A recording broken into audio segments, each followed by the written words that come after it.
what do you feel like your inside depth is, and how do you start to look for, I guess, 4, 5, and 6? How many do you think you can go deep there?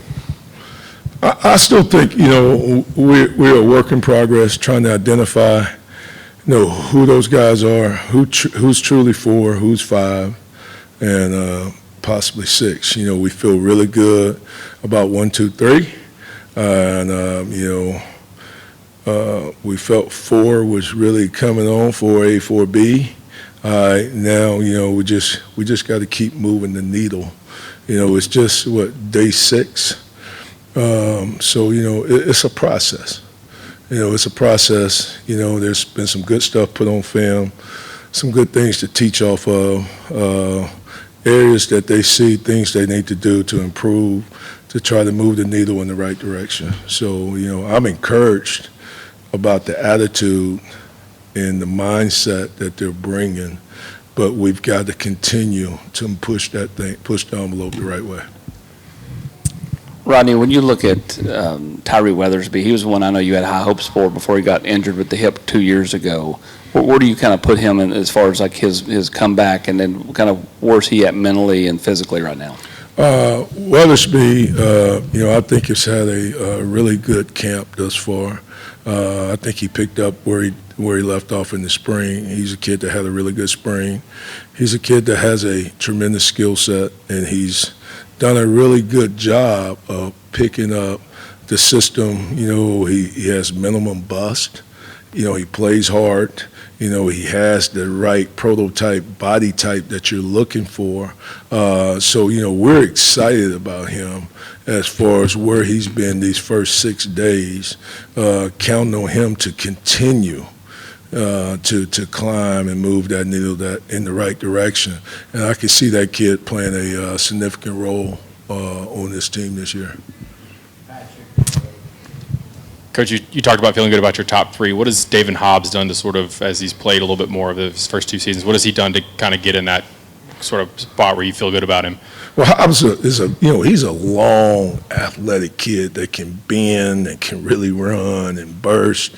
The things that you really you wish for Hobbs, he's been stunted from a power explosiveness with 2 off seasons because of shoulder surgeries. You sit there and you always wondering what if, what would he be had he had those 2 off seasons? What would he be right now?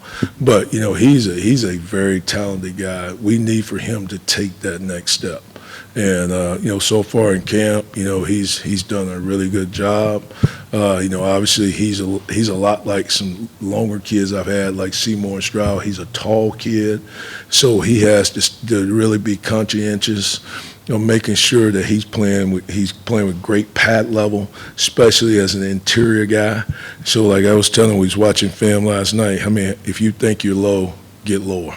You ain't gonna ever be low enough. Just consistently playing behind his pads and playing with great fundamentals.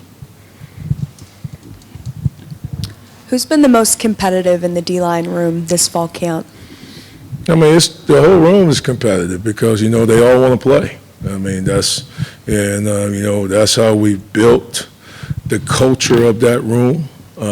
It's about guys that come out every day, put the work in, that show that they're trustworthy, and that they can play at a championship level. So that thing is always on display.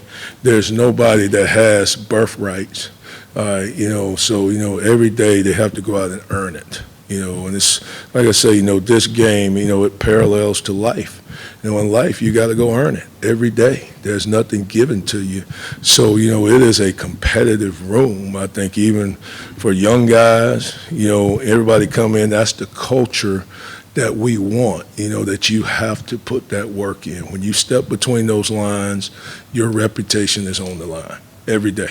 It doesn't matter. There's no off days. Your reputation is on the line every time you step between them. Coach, Don Bailey is a guy that seems to have quietly just kind of gotten better and better every year a little bit. Can you talk about his progression and just what it says about that culture that you talk about in the room? I'll tell you, just talking to those scouts, I think right now if we had to vote, on MVP of the front guys, I think Dom Bailey would win it hand down. This kid has had a, outstanding camp, run, pass, leadership, all those things. He really stands out in a very positive way, and obviously, I think a lot of people know when I first got here, he stood out another way, and it wasn't a good way. This kid has really earned everything that he's a blue collar, worked his tail off to get himself in this position, and he's made himself a really good SEC D lineman. And I am really glad that we have him. I love his leadership. I love the way he goes about his business, his work ethic. He's trying to, him along with Moy, they're really trying to lead that room and be pace setters for that.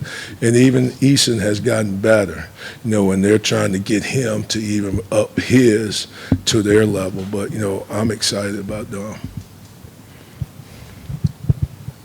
Over here, Coach. I know Jamal Wallace didn't have a long track record as a defensive lineman before he got here, and he missed some time earlier this year. How's he come along this offseason, and what have you seen from him so far in camp? Well, Jamal is a talented, big man. He just didn't have any sweat equity as a D lineman, and then just getting hurt and not being able to put the work in to work on the nuances of being a defensive lineman and not just being a defensive lineman, being an interior defensive lineman. You're taking a kid that was a safety, outside backer dropping, that when he got here, he didn't even know how to get in a three-point stance. So, he needs every single day of work that he can get because he is big, he is explosive, he can run, he is twitchy. He has the traits of a D lineman, an SEC D lineman. But now just putting together the mechanical, technical things that he needs to do to take that game. But I'm excited. He's been able to be out there so far and stay healthy. That's the biggest thing. Be able to stay healthy, put in that work, and continue to grow. When you get a talented freshman D lineman who was a dominant player in high school, what's the hardest thing to coach into a freshman or coach out of a freshman? Well, I think, the transition, from high school to college, is always going to come down to the tempo of practice. And then, the level of competition. They're playing against 200-pound offensive linemen in high school. Those guys don't exist. You know what I'm saying? So, just the level of competition, the strain that's involved, it's just like we were talking yesterday. They can never become great and stay comfortable. So they got to get themselves comfortable being uncomfortable right now so they can be comfortable later. So those are the things that I am trying to put into them, put them in difficult situations, so strain them so that good stuff can come out, because that's when the good stuff come out, when you put them in pressure situations. But I'm really excited about the three young guys. They're all three of them are long. They're athletic.